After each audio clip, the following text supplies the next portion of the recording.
Hello students, our today's topic is verb. Okay, so let's start with its meaning.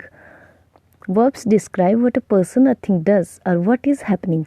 Verbs are words that give the idea of action, of doing something. For example, words like run, fight, do and work all convey action, but some verbs do not give the idea of action, they give idea of existence, of state, of being. For example, verbs like be, exist, seem and belong all convey state. Let's talk about the examples. Example of action is Jake plays football. It is an action. Example of state is Jake seems angry. It is example of state. Verb of state. Now let's explain it. So students, verbs क्या हैं? Verb is action. ठीक है, किसी भी काम को आप कह सकते हैं कि किसी भी काम जिसको आप करते हो, काम कैसे हो गया, आप अभी पढ़ रहे हैं वो भी एक काम है, आप खेल रहे हैं वो भी एक काम है, आप ये वीडियो वॉच कर रहे हैं, वीडियो देख रहे हैं वो भी एक काम है. ये सारे वर्ब्स ऑफ एक्शन हैं. और एक वर्ब ऑफ स्टेट होता है. वो वर्ब ऑफ स्टेट क्या है? किसी का होना, किसी चीज़ का होना. अब हम सन की एग्जांपल लेते हैं. The sun shines. शाइन करना सन का एक एक्शन है. सन शाइन कर रहा है, ये वर्ब ऑफ एक्शन है, shining. The sun exists. Sun है, सबको पता है सन है. सन एग्जिस्ट कर रहा है. ये एग्जिस्टिंग जो है ये एक वर्ब ऑफ स्टेट है. ठीक है. और एग्जाम्पल हम लेते हैं यहाँ पे वर्ब ऑफ एक्शन की. जेक प्लेज फुटबॉल. जेक एक लड़का है जो फुटबॉल प्ले कर रहा है, खेल रहा है. यहाँ पे खेलना एक एक्शन है, वर्ब है. ठीक है, वर्ब ऑफ एक्शन है. अब हम स्टेट की बात करते हैं, वर्ब ऑफ स्टेट की. उसमें जेक सीम्स एंग्री. जेक गुस्से में लग रहा है. सीम्स मीन्स लग रहा है. यहाँ जो लग रहा है वो एक स्टेट है. ठीक है, ये वर्ब ऑफ स्टेट हो गया. ओके, तो अब टाइप्स ऑफ वर्ब्स पढ़ते हैं. First type is helping verbs and main verbs. Helping verbs जो हैं उनको हम एक्सिलरी वर्ब्स भी कहते हैं. ये वर्ब जो हैं ये किसी दूसरे वर्ब की हेल्प करने के लिए उसके साथ में यूज़ किए जाते हैं. अकेले इनका अपने आप में कोई मीनिंग नहीं होता. ठीक है, अब हम कहेंगे इनको यूज़ क्यों किया जाता है. इनको इसलिए यूज़ किया जाता है कि एक सेंटेंस का ग्रामेटिकल स्ट्रक्चर मेंटेन हो जाए, मतलब ग्रामेटिकली सेंटेंस जो है परफेक्ट हो जाए. इनकी एग्जांपल हम लेते हैं. पीपल मस्ट स्टार्ट डोनेटिंग इन चैरिटी. लोगों को चैरिटी में दान करना चाहिए, किसी की भलाई के लिए दान करना चाहिए. ये हम थोड़ा सा इसको जोर देकर कह रहे हैं एक सेंटेंस को, मतलब किसी पे अप्लाई कर रहे हैं. पीपल मस्ट स्टार्ट डोनेटिंग इन चैरिटी. अगर हम मस्ट को यहाँ से रिमूव करते हैं तो देखिए हमारे सेंटेंस का क्या स्ट्रक्चर होगा. ये हमारा सेंटेंस है, पीपल मस्ट स्टार्ट डोनेटिंग इन चैरिटी. तो हम इस मस्ट को यहाँ से हटा देते हैं. ठीक है, तो हमारा सेंटेंस हो जाएगा पीपल स्टार्ट डोनेटिंग इन चैरिटी. तो हमारे सेंटेंस का स्ट्रक्चर नहीं बन रहा. ठीक है, grammatical structure. People start donating इन चैरिटी. हमें तो ये नहीं समझ आ रहा, कोई किसी स्पीच में किसी को ऑर्डर दे रहा है, क्या कह रहा है. ठीक है, पीपल स्टार्ट डोनेटिंग इन चैरिटी. लोगों जाओ स्टार्ट करो चैरिटी में. ठीक है, ये तो इसका स्ट्रक्चर नहीं बन रहा. और अगर हम मस्ट लगाते हैं अपना हेल्पिंग वर्ब तो देखिए हमारा स्ट्रक्चर कैसा बनता है. पीपल मस्ट स्टार्ट डोनेटिंग इन चैरिटी. इसमें हम किसी को अपनी थॉट को एक्सप्रेस करने की कोशिश कर रहे हैं कि लोगों को दान करना चाहिए, किसी की भलाई के लिए चैरिटी में डोनेट करना चाहिए. अब इसके साथ में हम पढ़ेंगे मेन वर्ब्स. मेन वर्ब्स क्या होते हैं? इनको किसी हेल्पर की ज़रूरत नहीं, किसी हेल्पिंग वर्ब की ज़रूरत नहीं है. ये अपने आप में ही हमें सब कुछ बता देते हैं जो ये कहना चाहते हैं। फॉर एग्जाम्पल आई टीच, ठीक है, मैं पढ़ाता हूँ। तो इसमें हमें किसी हेल्पिंग वर्ब की ज़रूरत नहीं है, ये अपने आप में कंप्लीट सेंटेंस है। ओके, तो अब दूसरी टाइप पढ़ेंगे हम, transitive and intransitive verbs. A transitive verb is one which must have an object to complete its meaning and to receive the action expressed। अब ट्रांजिटिव जो वर्ब है ये एक ऐसा वर्ब है जिसको अपनी मीनिंग कंप्लीट करने के लिए क्या चाहिए, ऑब्जेक्ट चाहिए, ठीक है। For example John kicked the ball, यहाँ पे हमें किक्ड जो है हमारा वर्ब है, लेकिन अगर हमारा सेंटेंस जस्ट जॉन किक्ड तक होता और द बॉल नहीं होता, ओके, जॉन किक्ड, तो हमारा सेंटेंस उतना मीनिंगफुल नहीं रह जाता। जॉन किक्ड, जॉन ने किक किया, अब किस चीज़ को किक किया हमें कुछ नहीं पता, इसलिए हमें अपने इस वर्ब के साथ ऑब्जेक्ट लगाना। ऑब्जेक्ट मीन्स किस चीज़ के साथ इसने एक्शन किया। अब हमारा वर्ब एक्शन तो है ही, verbs, all verbs are actions, ठीक है। अब किस चीज़ को किक किया वो हमें पता नहीं है, तो हम कुछ समझ नहीं पा रहे हमारे सेंटेंस से, जो कि है जॉन किक्ड। अब अगर हम जॉन किक्ड के आगे हम इसका ऑब्जेक्ट इसे प्रोवाइड करते हैं, ठीक है, तो हमारा सेंटेंस कैसा बनेगा, जॉन किक्ड द बॉल। अब ये हमारा सेंटेंस है जॉन किक्ड द बॉल, और हमारा इसमें जो वर्ब था वो किक्ड था, तो वर्ब को अब अपना ऑब्जेक्ट मिल गया और हमारा सेंटेंस कंप्लीट हो गया, ठीक है। अब हम पढ़ते हैं an intransitive verb. An intransitive verb is one which is complete in itself or which is completed by other words without requiring an object। अब देखिए, ट्रांजिटिव में हमें ऑब्जेक्ट चाहिए था, इंट्रांजिटिव में हमें ऑब्जेक्ट नहीं चाहिए, हमारा जो वर्ब है अकेले ही काम करेगा।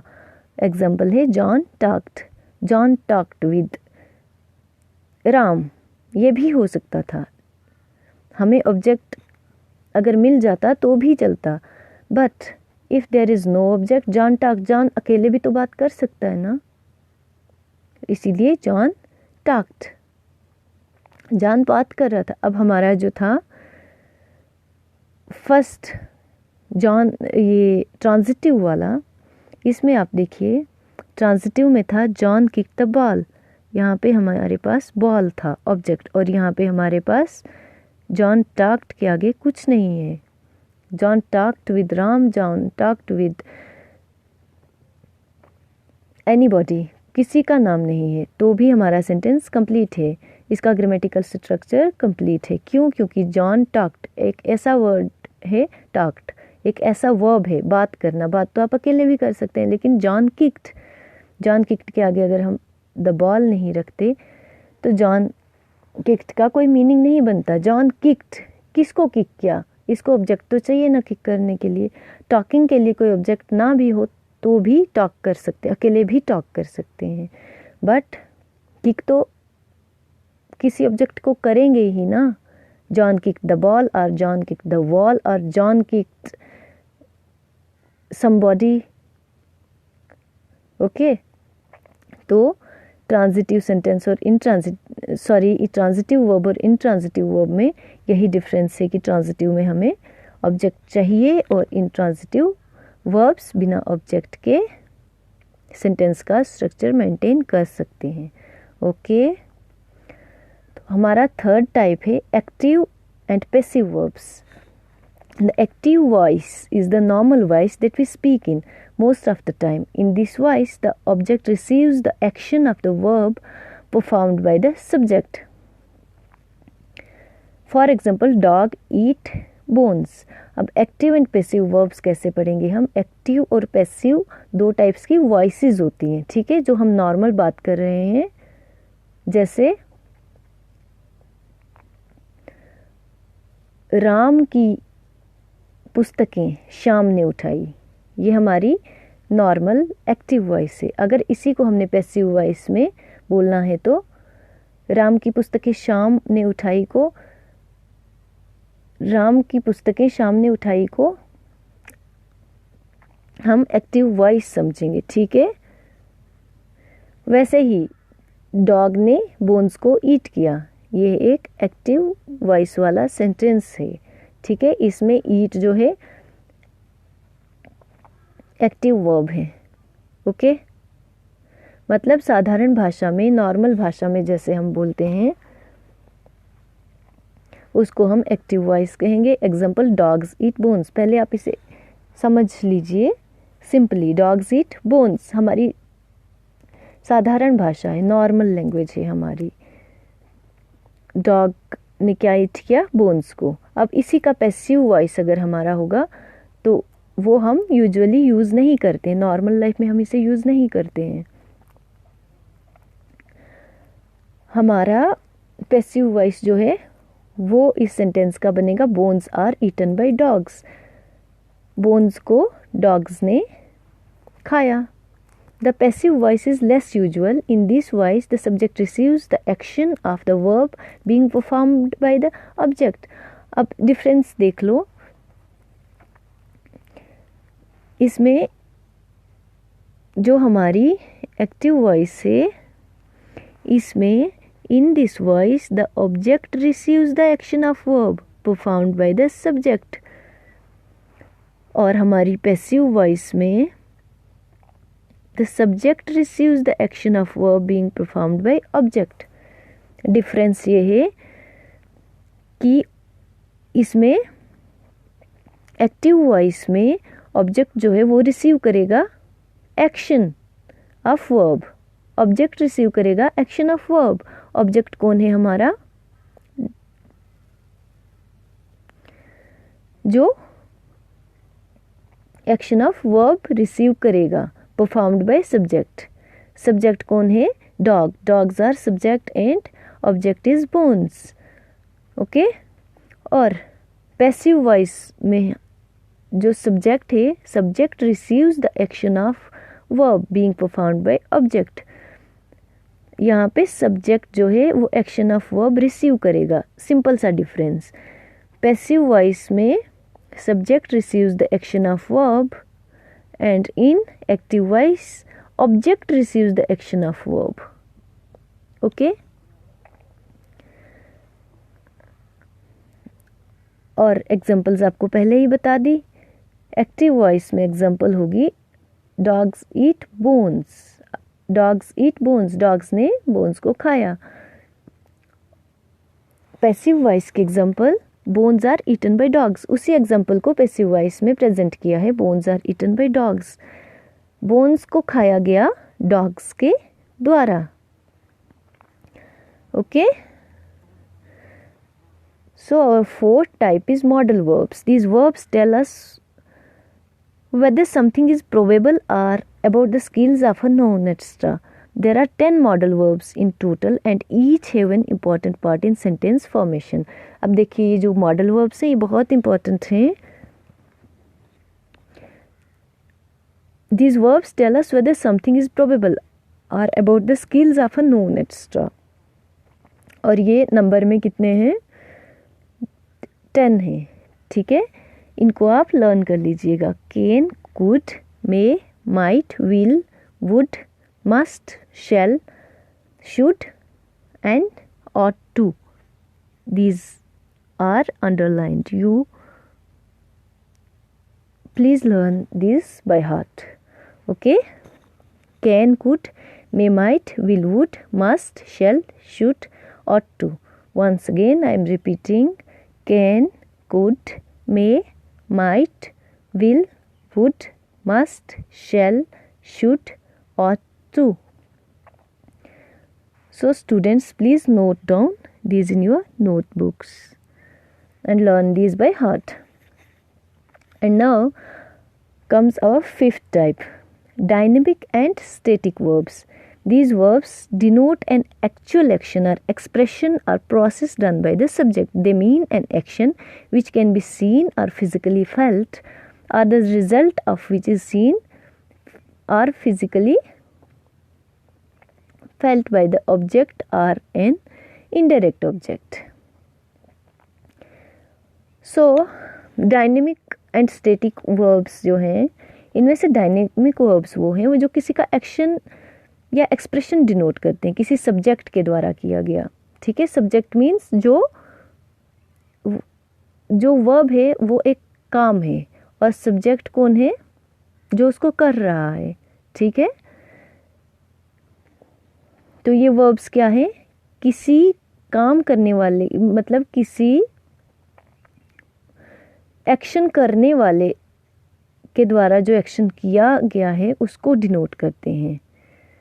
जो ऐसा एक्शन जो कि फिजिकली, जिसको हम देख सकते हैं, या जिस एक्शन को हम देख सकते हैं, या जिस एक्शन का रिजल्ट हम देख सकते हैं, वो है डायनेमिक वर्ब।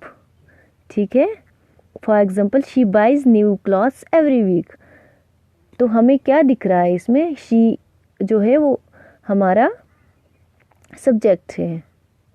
ओके, तो वो क्या, शी क्या करती है, she means any girl, any female, वो क्या करती है, she buys new clothes every week, हर हफ्ते नए कपड़े खरीदती है। तो हमें दिख रहा है ना, हमें दिख रहा है कि वो हर हफ्ते नए कपड़े खरीदती है। तो ये डायनेमिक एक्शन है, डायनेमिक वर्ब है। Okay,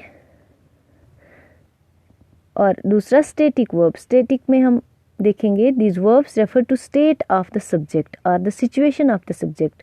Stative verbs tell us about the state of mind of the subject or relation between the state and the subject. अब किसी के माइंड की जो बात है, किसी के माइंड से जो एक्शन हो रहा है, जैसे prefer, she prefer strawberry jam. Prefer मतलब उसका मन करता है, वो हमेशा यही प्रेफर करेगा, क्या, स्ट्रॉबेरी जैम। किसी की पसंद क्या है, वो हमें उसके एक्शन से, मतलब उसकी मेंटल सिचुएशन से पता चलेगी ना, उसकी पसंद क्या है। जैसे अगर छोटा बेबी है तो he will prefer toy. Okay, तो अगर कोई एडल्ट है तो वो तो टॉय को प्रेफर नहीं करेगा। सपोज आप किसी को 2 ऑप्शन देते हो, आप टॉयज़ लेंगे या लैपटॉप लेंगे, तो अगर एक बहुत छोटा सा बेबी है वो टॉय प्रेफर करेगा, उसकी स्टेट ऑफ माइंड उसे क्या बताएगी, टॉय लेने को। और अगर कोई एडल्ट है तो वो टॉय को प्रेफर नहीं करेगा, वो एज़ कम्पेयर टू टॉय आपके लैपटॉप को प्रेफर करेगा। ओके, तो ये एक स्टेट ऑफ माइंड है। ठीक है, तो लास्ट हमने क्या पढ़ा, dynamic and static verbs. Okay, तो अब इन नटशेल वर्ब क्या होता है, verb is one of the main parts of sentence और क्वेश्चन इन इंग्लिश। वर्ब जो है हमारे सेंटेंस का या किसी क्वेश्चन का एक पार्ट है। इंग्लिश में हम इसे वर्ब कहते हैं, हिंदी में हम इसे क्रिया कहते हैं। ओके, और ग्राउंड सिचुएशन क्या है, मतलब रियलिटी क्या है कि कोई भी सेंटेंस और कोई भी क्वेश्चन एक वर्ब के बिना नहीं होता। ओके, वर्ब जो है पार्ट ऑफ स्पीच है, और इसके बिना कोई भी सेंटेंस और कोई भी क्वेश्चन अधूरा है। ओके, फॉर एग्जाम्पल आपको एग्जाम में क्वेश्चन आता है, verb tell us the types of the verbs, तो इसमें भी आपका एक वर्ब छुपा हुआ, टेल, आपको बताना है, बताने का काम करना है। That means verbs exist in every sentence.